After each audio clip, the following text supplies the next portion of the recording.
I'm building a tiny vacation home on wheels. Shut up and sit down.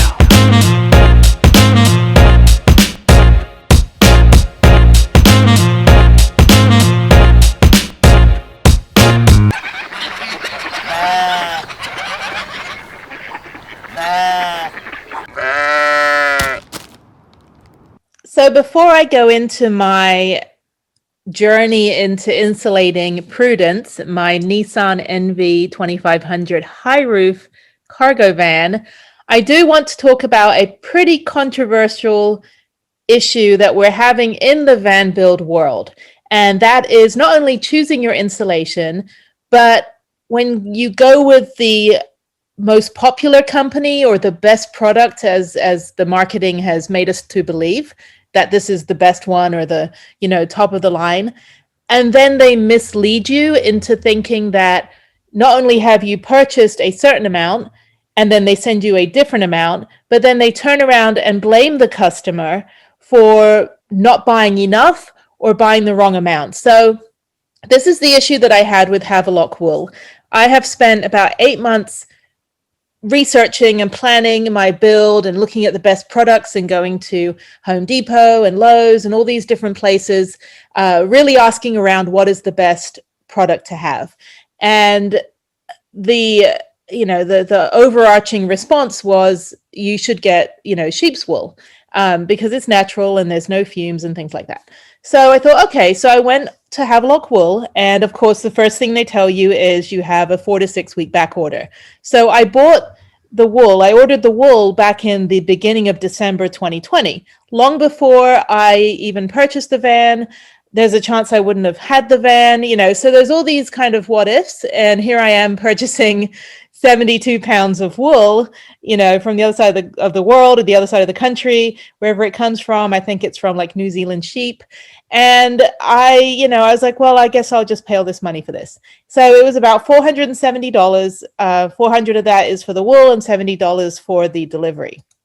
So you get to their website, and the next thing I wanted to do was find out how much it was going to be. So I go to the estimate your build, and right here is this little box right here where it says van type, coverage, number of bags. Well, the very last one on the list was the van that I'm getting, which is the Nissan NV. They should stipulate that it's an NV2500 or a 3500, which is the cargo van, which is like a 146 wheelbase, instead of like, the Nissan 200, NV200, which is like the little dog catcher van. So they should put, a specific, they should actually tell you that it's for the cargo van. So when I purchased it, it did not say 325 square feet and 4 bags. Now, if you get in a altercation or a debate or an argument with a company and they say, well, you should have checked our website, there is a website called Wayback Machine. You can put in any URL and it will give you a snapshot from way back. So if I go back to 2020 and I look at the most recent one from 2020, which was November 11th, which is about like 2 weeks before I purchased the wool, you can see what I saw back then. So we click on here and it will give you a pretty accurate snapshot. And this is what I guess Google does. It kind of caches the websites. And so you're able to see. So down here, it's obviously not the same format because it is just a snapshot of the code. But see here, it says Nissan NV, 325 square feet, 3 bags required. So I ordered 3 bags. 3 bags is a 24-pound bag and a 48-pound bag. Now, the reason is because FedEx obviously can't deliver 72 pounds of anything. They have to deliver a maximum of 48 pounds. Well, when it turned out that when I got my wool, it turned out that I actually got a 38-pound bag and a 19.8-pound bag. So I was missing about 14 pounds of wool. So I wrote to the company and I said, hey, by the way, I've run out of wool, or I didn't get enough wool. And they turned around and said, well, we actually, misinformed you. We put the wrong information on the website. It's your fault. And, you should have ordered another bag, and we're top of the industry, and all these just excuse after excuse after excuse. And I said, it doesn't matter because you invoiced me for 72 pounds, and you sent me like 58 pounds, right? You sent me a lot less than, I mean, 14 pounds is a lot of wool. That's a lot of wool. That's not just like a couple bats. That's a lot of wool. So not only that, it's about $5.50 a pound. So you figure that's about $60 or $70. I think it's $72 worth of wool that they omitted based on what I paid and what I expected versus what I received. So they made all these excuses. And then on the van life pages, during the 6 weeks that I was waiting for the wool, actually it took 7 weeks, at no time did they inform me that their specs had changed. Had they informed me that I actually needed 4 bags, I would have purchased another bag during that 6 weeks. So I wouldn't have to just find out now and then wait another 6 weeks for the extra bag. Or because I'm in a time crunch, I want to get this done as soon as possible, I don't want to wait another 6 weeks. So now I had to reconfigure my build and basically omit insulation in key parts of my van, or scrounge around and try to find somebody that has extra bats. So it was just really frustrating. And then they said, well, you should always order more than you need. And I told them that a lot of people do van life because they want to be on the road full time. They don't have a home or a storage unit or anywhere to leave, 20 pounds of wool. And 20 pounds of wool is a lot of wool. It's like, I mean, it's not physically, it's a lot. So I just couldn't believe it. And so, I just was like, well, where are they supposed to put all this extra wool? And it's so expensive to throw away. And it's not easy just to find somebody, especially in Houston, that just happens to be building a van that needs a bunch of wool. So it just was bad customer service. And the downside is that, the wool is the best. It is the best product to get. I was very happy when I did receive the product. Regarding the product itself, I was just completely appalled by their customer service and the fact that they would change specs and not inform customers that were waiting a significant amount of time. This is a large value purchase, $400, $500. You're waiting 6 or 7 weeks. A lot of times you're waiting to buy a van until you get your wool, which is what I did. I waited until 2 weeks ago to get the van because, I had to wait 6 weeks for the wool. Then my build is delayed by having to wait for the wool, as are a lot of people. So anyway, it was just very, just not professional. I think they're trying to be number one in the van space, but they're not taking into account anything that has to do with building a van. It's just, like I said, people don't have space to just, store all of this wool, the excess wool. So they buy what they think they need. They buy exactly what they need. So I bought 3 bags because that is what the website told me. As you can see, back in November, December, this is what the website told me. Sometime before I received it, they had changed the specs to this, where it said it was 4 bags required. So, like I said, I had to reconfigure my build, omit insulation in certain places. Maybe I could insulate those when I get, the wool again. But I don't want to buy a 24-pound bag when I just need to get, like 14 more pounds. Well, then I guess, it just puts you in a bind. And it's just really, really bad form for a company to do that to you. So I was back and forth with them. And the thing is on all the van life pages, I'm in probably about 30, 35 groups on Facebook. And there was a pattern of, oh my God, I ran out. Oh my God, did I miscalculate? Oh my God, I think I stuffed too much insulation in certain places. And there was this pattern throughout that 6 weeks of people running out of wool. And when I received my bags and I weighed them, which you'll see in the video, I realized that it wasn't the buyer's fault. It wasn't the builder's fault. It was Havelock Wool misleading us to think that we ordered enough. And so, when you tell us we have to order 3 bags and then suddenly now it's 4 bags, and all these people are running out of wool, it's, and then you don't want to Franken build your van into having multiple different kinds of materials, just to fill in the gaps. So like I said, it's a lot of money to spend. It's a big investment. It's $400, $500. And the company should have told us, all of us that were waiting, as soon as they changed the specs, we should have received an email that said, hey, by the way, we've recalculated. If you'd like to, here's a 10% off since we miscalculated. Here, you need to order another bag, 10% off, or something like that. That would, reassure us that we could put trust in this company. Now, if there's another wool company, I'm going to, recommend them later down the road if I ever build another van. But I cannot recommend Havelock Wool because of their customer service. I do like their product, but I think because their product is good, I think they don't really care about how they treat their customers. So I'm going to look for other wool companies, and I'm going to ask other van builders what they think of that other product, and then I can recommend that to you guys. But as of right now, I'm really disappointed in the company. I feel they should refund the $72 for the Phantom wool that we did not receive. They claim that they put 48 pounds because that's what FedEx, that's the maximum that FedEx will deliver. And that makes no sense. It's not like they gave us 50 pounds and put 48 pounds. They gave us 38 pounds. So they should have just said, you're getting 38 pounds, and FedEx would have been fine because their maximum is 48 pounds. So I feel that I feel they're scamming customers. I feel they're misleading customers.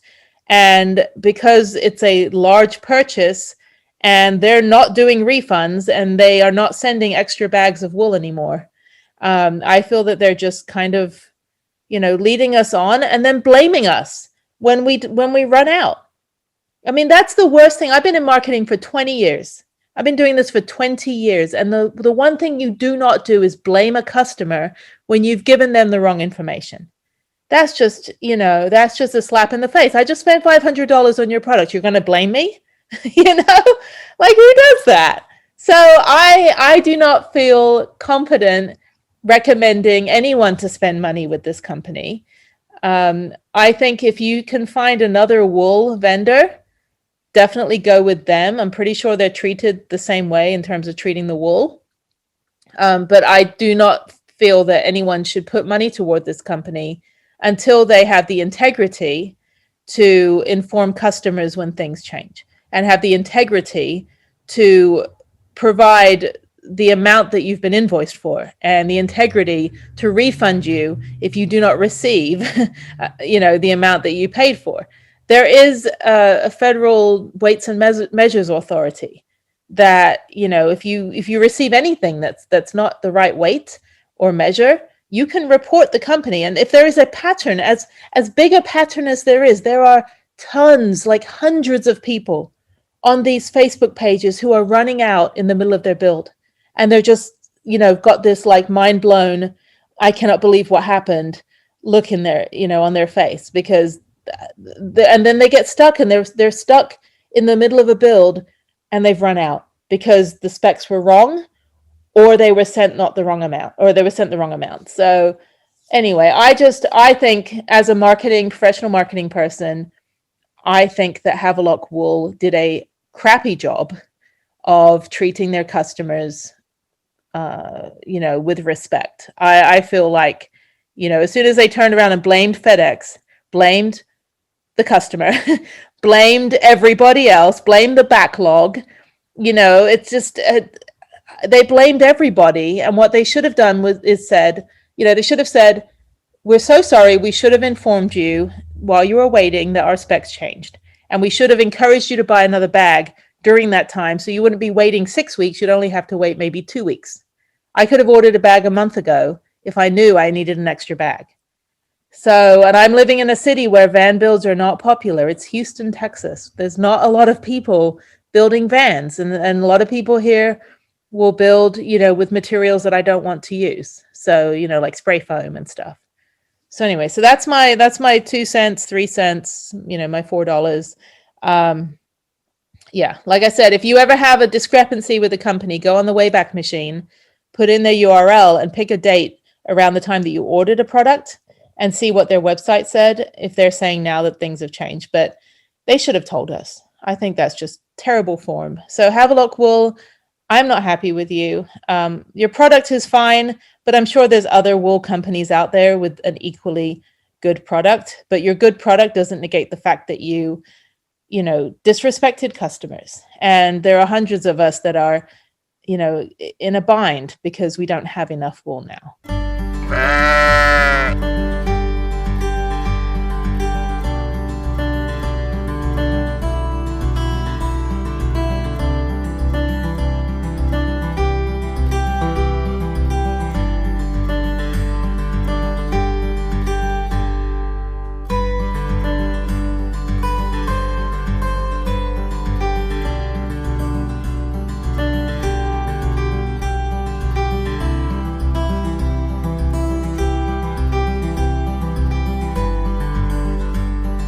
So now that the wool has arrived, and it took pretty much about 6 weeks, they say about 4 to 6 weeks, but I ordered it on December 7th, 2020, and it arrived today, which is, I think it's January 18th, 2021. So just over 6 weeks. So now what I'm going to do is weigh the bags. There has been a little bit of discrepancy with people running out of wool and not understanding why, and then other people weighing the bags and realizing that they're coming in a little bit short. So I'm going to weigh the 2 bags that I have. One is a 48-pound bag and the other one is a 24-pound bag. So hopefully they come in okay. If not, you just contact Havelock Wool. So this is the first bag and it's coming in at 19 pounds. Let me put it properly. Let's see here. I don't want to hold. Yeah, it's coming in at 19 pounds and there's my hand. So obviously I'm not pressing on it. So this one is short by 5 pounds. Actually, maybe 4 pounds. It's about almost 20 pounds. So that one is too short. And this is the 48-pound bag that's almost as tall as me. So let's see how much this weighs. So that one came in at 38 pounds. So I put it on the scale, lifted it off, and the scale actually will actually remember the weight until maybe like a few seconds later. So 38 pounds, it's not 48 pounds. So I'm missing 10 pounds on this one. And over here, I'm missing 5 pounds on this one. So I will write to Havelock Wool and let them know that they've given me less than I ordered, and hopefully they'll correct it.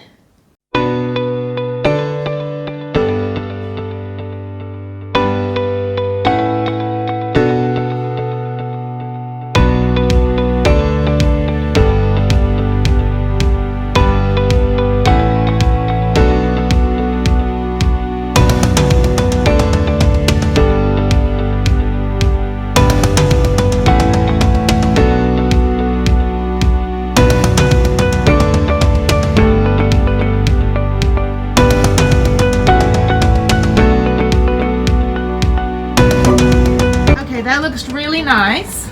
So as you see, I just stuck them in every little hole that there is, and it's super sticky. It was like sticking to my finger and the sticky back was coming off on my hand. So it's pretty secure. The wool insulation will go over it. If you bang on the outside of the van, you'll definitely notice a difference. I don't want to do that because I have the alarm system. But yeah, it looks nice. Looks really nice. So super easy, and you don't waste anything. I just have a little bit of this left, which I'm actually going to use to kind of fill in a little bit more around the wheel well, just for extra padding. And then I think we're good to go. This is what a 24-pound bag looks like. Although, you'll see in this episode, I don't really like to talk negatively about products, but I believe that Havelock Wool is ripping off customers. They are misleading customers, and between the 6 weeks of time that I ordered the wool in December and the time that I received it, they had actually changed their specs online, claiming that my van actually needed 4 bags for 300 square feet rather than 3 bags that would cover 325 square feet. I obviously had no idea when I ordered it in December. It was highly recommended online. Get the wool, it's the best insulation, it's the safest. It's fire retardant, so it's not gonna, it catches on fire, it'll put itself out. But then I started joining all of the van life groups, and there was post after post about how, they were running out. Oh, we bought too little. Like, we waited 6 weeks for this, we don't have enough. Did we make a mistake? And then some people started weighing the bags, and the 24-pound bag came in at about 19 or 20 pounds. The 48-pound bag came in at 38 pounds. One of them came in at 34 pounds. Then I realized that they were probably understuffing the bags. You can see there's actually a little bit extra room. They could probably stuff in another, couple more pounds of wool. So when I got my bag yesterday, both of my bags, my 24-pound and my 48-pound bag, lo and behold, this was 19.8 pounds and the 48-pound bag was 38 pounds. So I wrote to the company, and then I looked at the website and saw they had actually changed their specs. I went on the Wayback Machine, where you can actually look at websites, what they used to look at. They take like random screenshots on Google, and then you can see like an old website. And the November screenshot of the website on the Wayback Machine showed that it had 325 square feet, 3 bags recommended, which is what I ordered. Of course, now the specs have changed. So rather than giving us the extra 14 or 15 pounds that they owe us, they instead changed their specs and said that we actually need to order another bag, rather than them giving us the right amount. First of all, you ripped me off, Havelock Wool. You charged me $400, and then you blamed FedEx because FedEx apparently will not deliver anything over 48 pounds. So what you said was that the bags were 48 pounds in order to allow FedEx to deliver it. Well, what that meant is that I paid for, 72 pounds and you gave me 59 pounds of wool, which is not cool. I also paid FedEx $70 to deliver it. So it shouldn't matter what FedEx's, rules are. I paid them and I paid you, and you sent me this, which is wrong. So now I'm having to reconfigure my build.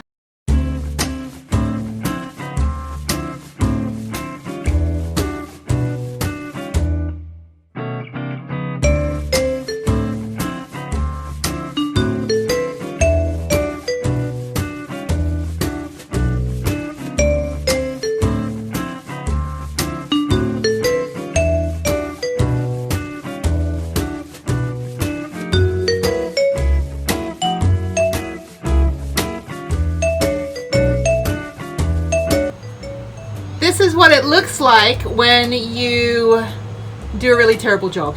I'm just kidding. No, okay, so this is really, it looks really whacked out and like, what are you doing, Jennie? It actually is what you're supposed to do. So you just kind of have to hold it in.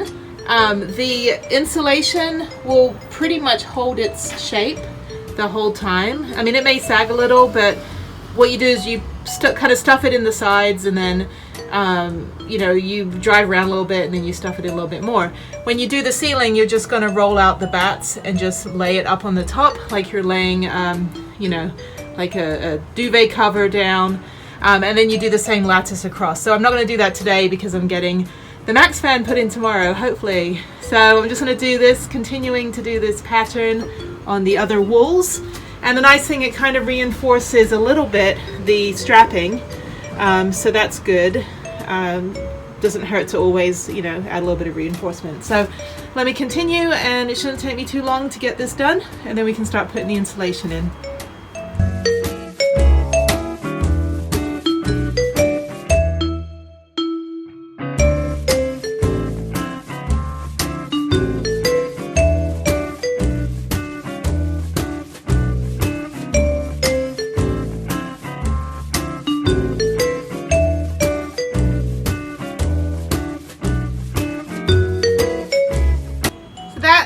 Is done for the top of the driver's side. Again, it looks like crap, but don't worry. It's kind of how you're supposed to do it. Now I'm going to work on the middle part and then the bottom part, and then come back over and work on this middle part and that bottom part. And I'm not insulating the door, so just because I don't want to take that panel off, I just want to cover it with some sticky back wallpaper that will look really cool. I'm not insulating this or this.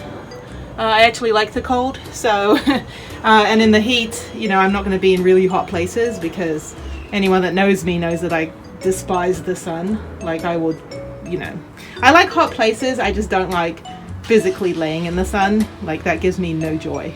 So anyway, so let me finish this off, and it only took me like maybe 10 or 15 minutes to do both of these together, so I should be done pretty quickly.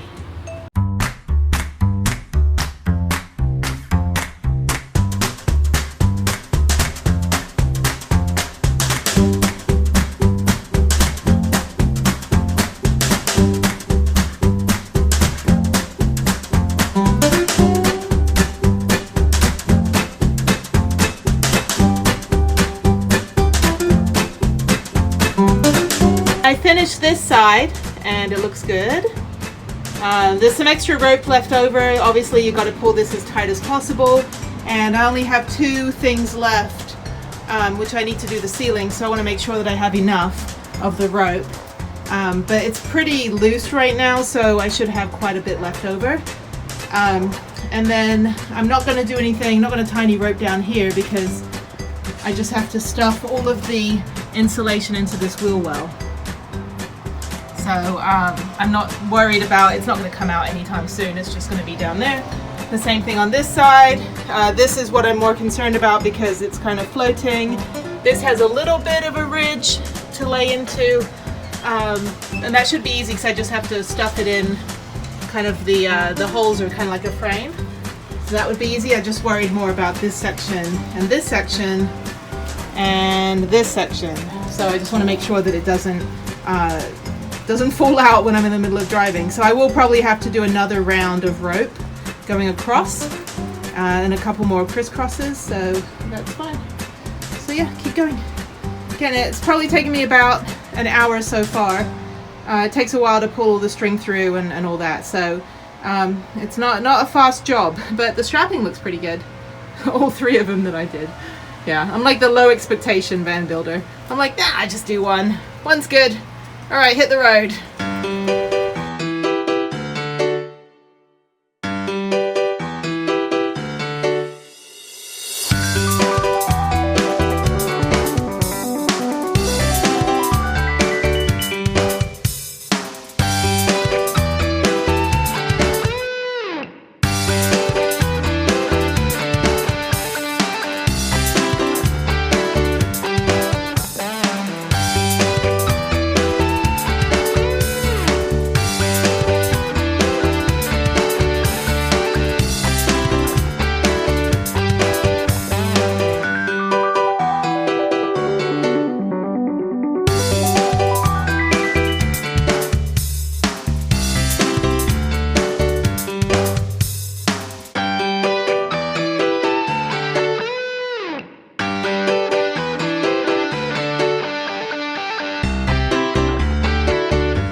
You can see how it sits right in there. It's about a foot. So there's another maybe 6-inch gap. So what I'll do is I will take one bat, cut it lengthwise, and then double up and put it in this area. You don't want to shove this in like where it's all, you know, like pushed in really far and like tight in there. You want it to have an air gap because that's how the insulation works. Now I think when I do this one up here, it'll probably be the same amount of space. Obviously, somebody's car alarm works. Hang on, oh, there we go. Okay, it stopped. So up here, I'll probably just need one, and I'm gonna have to cut it into pieces and double up just to fit in here, and then maybe just one long piece that goes along the bottom. So I'm guessing I'm gonna need 3 bats for each section. 3 for here, 3 9s, that's 3 6 9, and then another 3. So this is enough for the ceiling. So this is 18 pieces, and that's for the ceiling. So that's actually the whole 24-pound bag. So I'm hoping that the 48-pound bag will be enough. So that's again 9, and then probably need 4 bats down there, 2 bats here, so that's 9, 10, 11, 12, 13, 14, 15, and then 3 up here, so 18, 21 bats, and then this one here, so that's 24 bats. So that's about just a little bit more than 24 pounds. So hoping that that's enough, and then obviously once it settles you want to go back and fill in any air gaps. So yeah, I'm gonna go upstairs and grab the big one now.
want to do is take the Kill Mat sound deadening sticky back patches and put them on the ceiling. This is for sound deadening and also for insulation, in addition to the wool that I'm going to put up right now. I did use a different kind on the floor and the walls. I used Silas foam, automotive foam, which works just fine, and then I ran out. So I decided to order this because it got here sooner, and it's the #1 rated. So actually I would recommend using this all over your van rather than, well, you can use the foam. I like the foam I used. It's soft as well. It's good for the floor. This is kind of a different type of material, which we can take a look at. If I open it up here, I've got like wool everywhere. Okay, so let's take a look and see what this looks like on the inside. Okay, so this is like a I don't know, kind of like a foil, and then what you do is you get like a rolling pin, like a little 2-inch wide rolling pin, like a roller, and you just kind of roll to flatten it out. I don't really need to do that, I just need to stick it up on the ceiling. So I'm going to work on that now, and I'll probably have some extra bits left over that I probably won't need, so I'm sure I could find somebody to take it off my hands. But that's what I'm working on now, and yeah, the kitchen area came out nicely. And now I'm going to work on the ceiling. I think I'm going to do shiplap on the ceiling, actually. I think it's expensive. It's, you know, this cost me $50 just to do this one panel. So we're probably looking at maybe $100 to do the ceiling if I don't use the this plywood. But I think I'd like to do shiplap on the ceiling. So I'm going to go back and buy a couple more of these. Might use a different color. But I really like kind of that unfinished wood. I think it looks really nice. This will be painted. I got paint today. This will be kind of a satin white frost paint. And then I've got these like Mexican sticky back tiles, 4-inch by 4-inch, that'll go down this side right here. And just to, you know, add a pop of color. Then I'll finish this off, do you know, some siding and fill in the holes and things like that. So yeah, I've got to figure out what to do with this section. I'm going to have about 6 inches or 8 inches of a gap, vertical gap, and over the wheel well.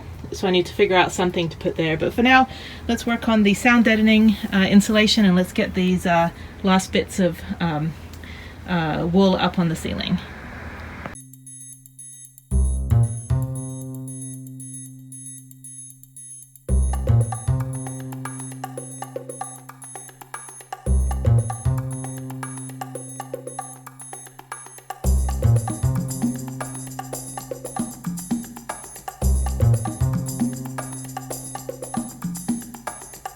Okay, so the Kill Mat is up, and I still have quite a significant amount left, so I know I don't need that.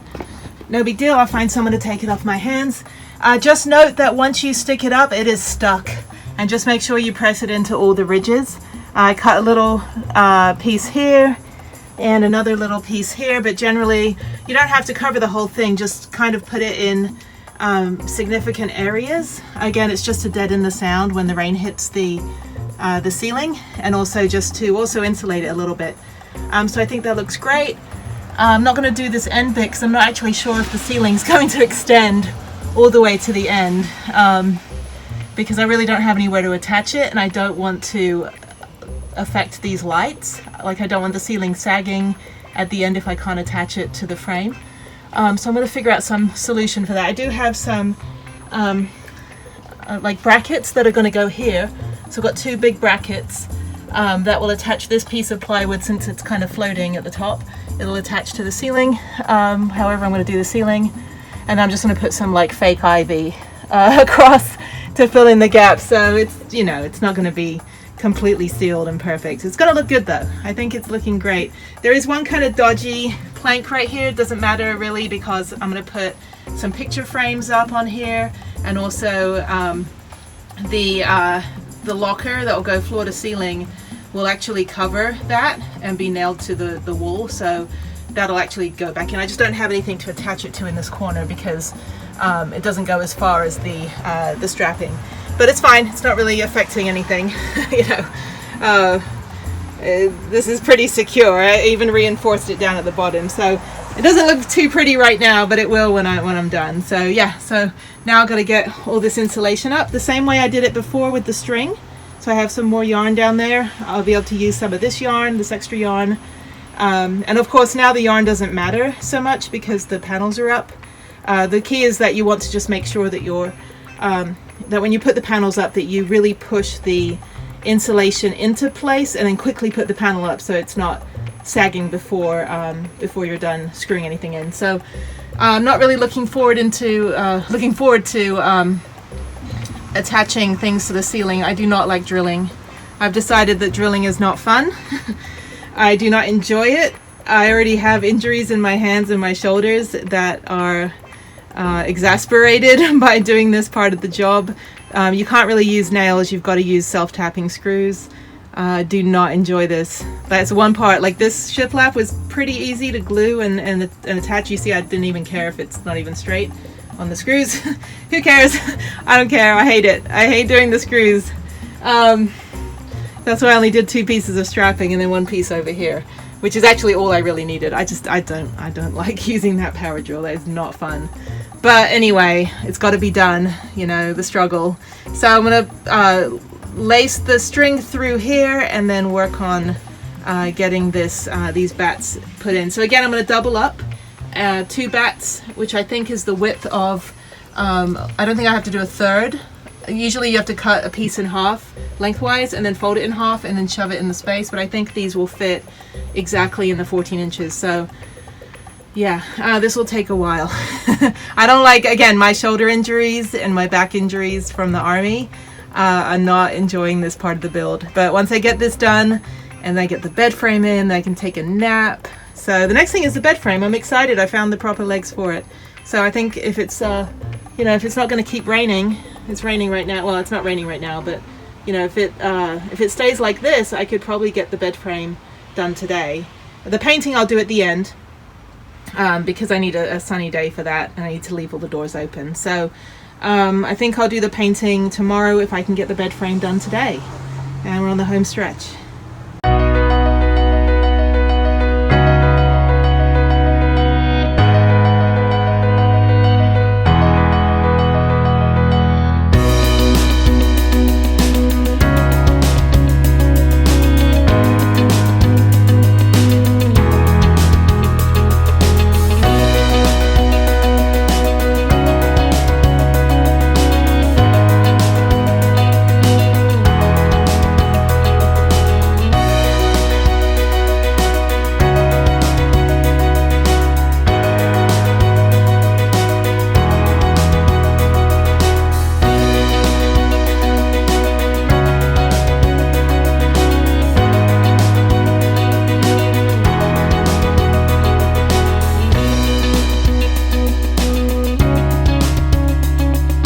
I just want to show you how you put the insulation up. So after I put the rope kind of in a somewhat of a crisscross pattern, this one was a good one, then what you do is you kind of feed the insulation through and then you hold it in place with some duct tape. When I do the shiplap for the ceiling, which is the same thing I did over here, I'll actually probably remove the duct tape or maybe just keep it the same. I don't want to drill through it because it'll screw up the screws, so I'll just kind of play around with it. But basically this is how you do it. You feed it through from the center to the left to the right, and then I have to cut around the lights. So I have 2 of those lights to cut around, and then thankfully there's a little bit of a ledge where I can stuff the insulation up into the fan. And so when I'm done with this, I'm not doing the last panel. I'm just going to leave that as it is, just because that's the garage, and I do actually like it a little bit cold, so that's fine. Anyway, so this is the last one I'm doing, and then I'm gonna go back to Lowe's and go get some more of this shiplap and hopefully get the ceiling done today. And then that way I'm on the home stretch and I can get the furniture in.